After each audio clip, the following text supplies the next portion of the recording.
Baik, a'udzubillahi minasyaitonirrajim. Bismillahirrahmanirrahim. Allahumma sholli ala Muhammad wa ali Muhammad.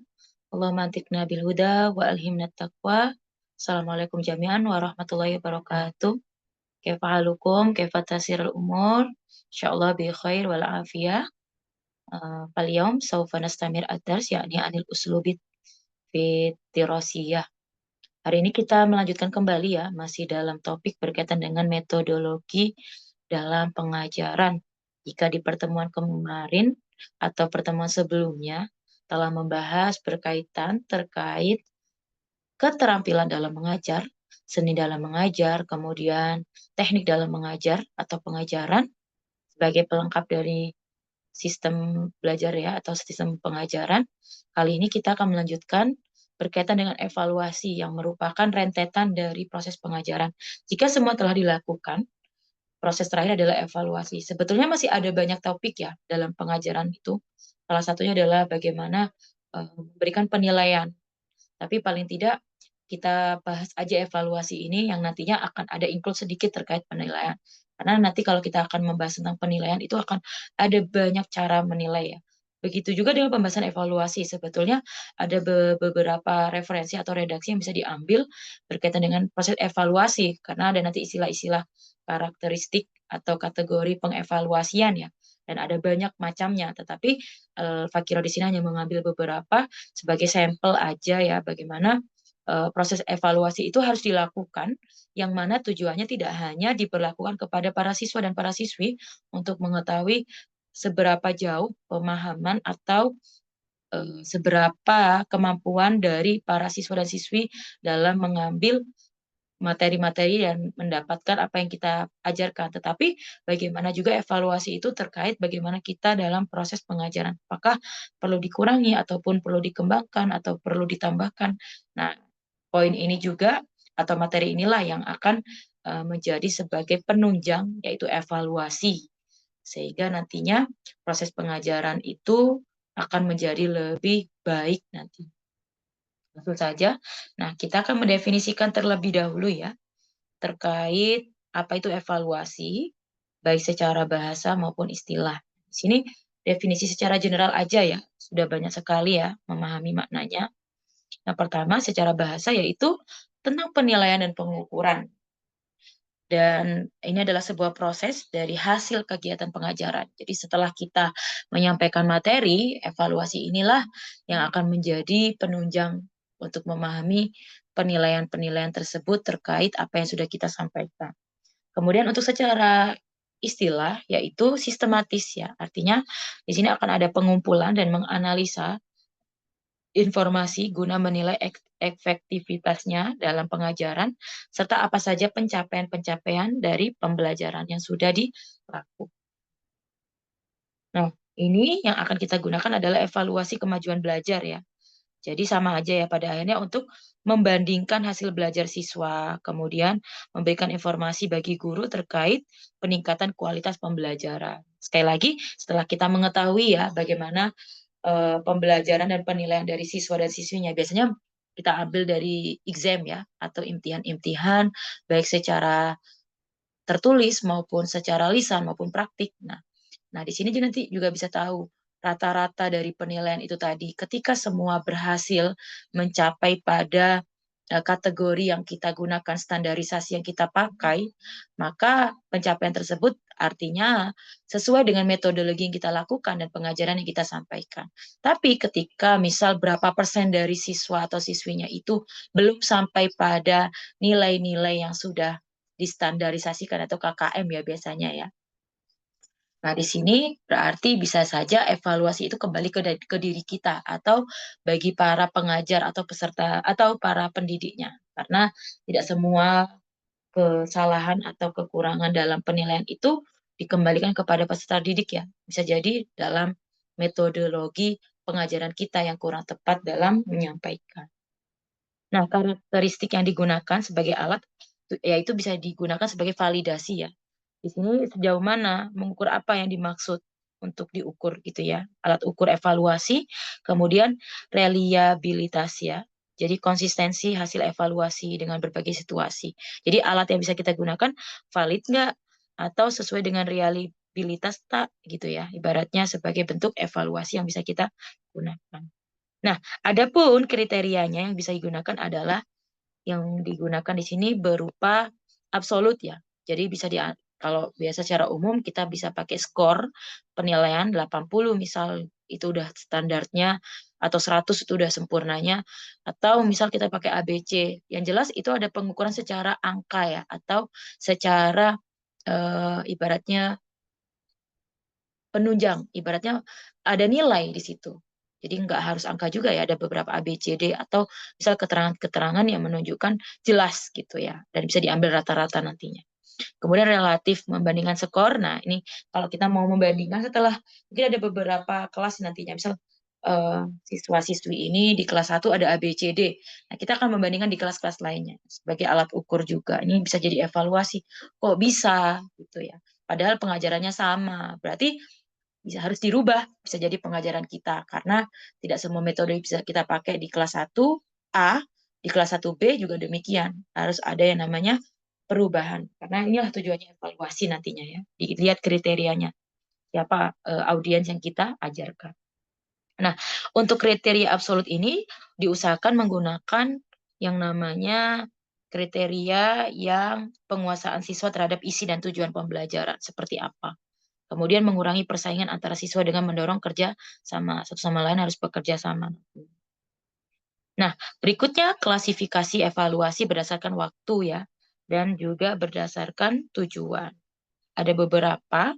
Yang pertama, evaluasi di awal berarti sebelum belajar. Ternyata penilaian itu tidak harus di akhir setelah kita belajar. Ternyata di awal kita juga bisa menilai dalam arti menyesuaikan gitu ya.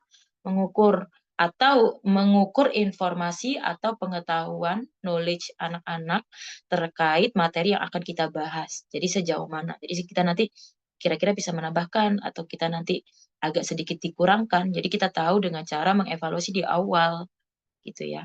Dan menentukan kesiapan siswa. Tentunya dilihat, oh kira-kira mereka sudah siap atau tidak dalam materi hal ini. Kalau belum, karena belum diajarkan di sebelumnya, otomatis kita harus memberikan prolog atau mukodima-mukodima terkait materi yang akan kita sampaikan. Ini sangat efisien juga nanti.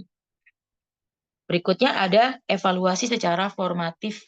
Dilakukan pembelajaran untuk mengidentifikasi masalah belajar siswa dan memberikan umpan balik bagi guru untuk memperbaiki metode nantinya. Jadi kita tak bagaimana langkah-langkah yang nanti kita gunakan adalah lakukan tes aja singkat ya di akhir misal materi setelah kita dapatkan berarti oh berarti ini masih belum dapat berarti kita ulang lagi boleh materi yang sama jadi formatif aja dilihat biasanya di akhir pelajaran materi yang sudah kita sampaikan.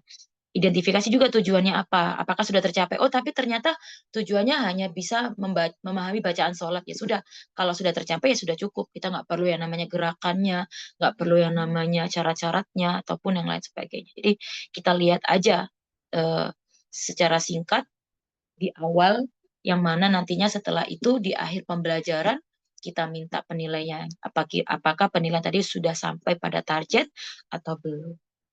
Atau menggunakan evaluasi berdasarkan diagnostik ya. Di sini pada dasarnya evaluasi ini dilakukan ketika masalah belajar siswa tidak dapat diselesaikan dengan evaluasi formatif. Jadi kalau di awal tadi setelah akhir pembelajaran nggak cukup, berarti kita diagnosis aja. Contohnya misal gagal di dalam pelajaran tersebut, misal berkali-kali tidak paham. Misal di sini matematika ya, sekalipun tidak ahkam kita bisa pakai matematika misal. Berarti kita memerlukan akar permasalahannya di mana kita tentang membahas misal, kita jangan matematika deh, contohnya di ahkam misal. Kita nggak bisa memahamkan tentang eh, toharo misal, hukum-hukum suci, kesucian.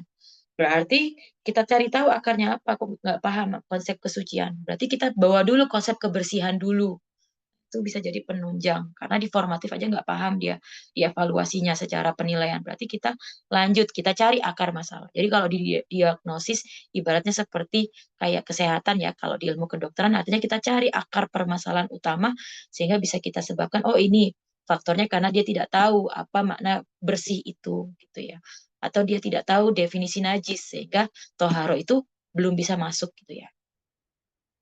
Berikutnya, evaluasi secara sumatif dilakukan secara ibaratnya pencapaian secara general. dan ini bisa efektivitas pengajaran guru.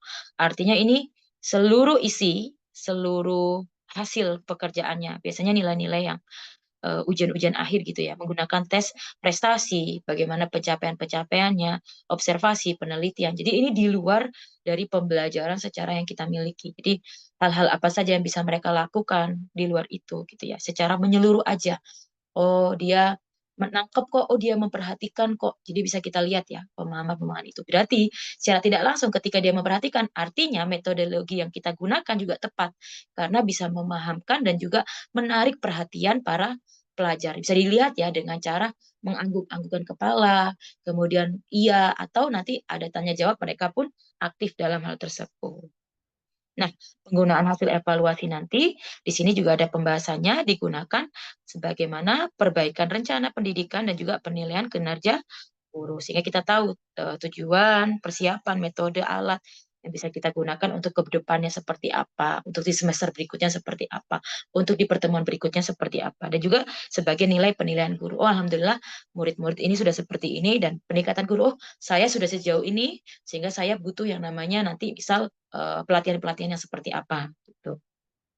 Nah, di sini Al-Fakiro hanya sedikit menambahkan ya berkaitan tentang bagaimana sistem atau evaluasi yang tepat dalam penggunaan ahkam. Di sini ada beberapa ya. Yang pertama tentunya formatif, kemudian ada sumatif, ada praktik, ada keterampilan, dan juga ada reflektif. Masing-masing memiliki metode evaluasi yang sangat bermanfaat dan menunjang. Tidak hanya seperti hanya metodologi, tidak hanya salah satu yang kita gunakan. Kita pakai kelima-limanya sebagai metode dalam ahkam kita, dalam pelajaran madin misalnya, madrasah diniyah di hukum-hukum, ataupun pelajaran yang lain seperti penilaian formatif, ya setelah selesai ditanya, setelah selesai dimintai ibaratnya penilaian, atau sumatif juga secara menyeluruh, atau praktik bisa. Biasanya praktik-praktik itu seperti halnya sholat ya, gitu ya. Kemudian hukum-hukum ya dalam kehidupan sehari-hari, yang tadi juga sudah sempat bilang kan, kalau bisa tugas proyek ini dilakukan dalam rumah atau dilibatkan dengan orang tua. Nah, itu juga bisa masuk dalam evaluasi praktik nantinya. Kemudian evaluasi keterampilan. Nah, kemudian yang juga evaluasi refleksi. Refleksi itu tambahan aja sih sebetulnya bagaimana apa yang didapat ketika kita misal sholat di awal waktu. Sekalipun kita tidak bisa mengamalkan kekhusyuan gitu ya. Ini bisa juga di akhlak ya, nantinya didapat penilaian akhlak. Tapi ketika di awal waktu saja kita bisa memahamkan ternyata kita memperhatikan yang namanya waktu-waktu sholat, memperhatikan dengan baik bacaan-bacaan sholat. Artinya di situ nanti ada nilai evaluasi ya, bagaimana memberikan kesempatan bagi para pesertanya nanti atau bagi para murid memahami yang nantinya kita diskusikan, hasil diskusikan nanti bisa dijadikan sebuah penulisan, esai ataupun jurnal keseharian dari para peserta didik. Sangat penting ya evaluasi ini digunakan dalam ilmu fikih yang mananya nanti tidak hanya mengukur dalam pemahaman teori tetapi praktik-praktik hukum dalam keseharian. Insya Allah kita di pertemuan berikutnya masuk tentang dasar hukum ahkam ya. Kemudian membahas tentang lebih mendetail lagi metodologi ahkamnya seperti apa. Mudah-mudahan dalam waktu yang singkat-singkat ini bisa masuk ya materi-materi yang kita pelajari. Hadza minni wa lafu minkum. Syukron ala musyarikatikum. Terima kasih atas wa istimaikum tentunya ya atas keikutsertaan yang masih sampai sekarang menyimak. Mudah-mudahan apa yang dipelajari itu bisa diamalkan dan dipraktekkan nantinya meskipun sedikit. Ila liko dan sampai jumpa juga di pertemuan selanjutnya. Wassalamualaikum.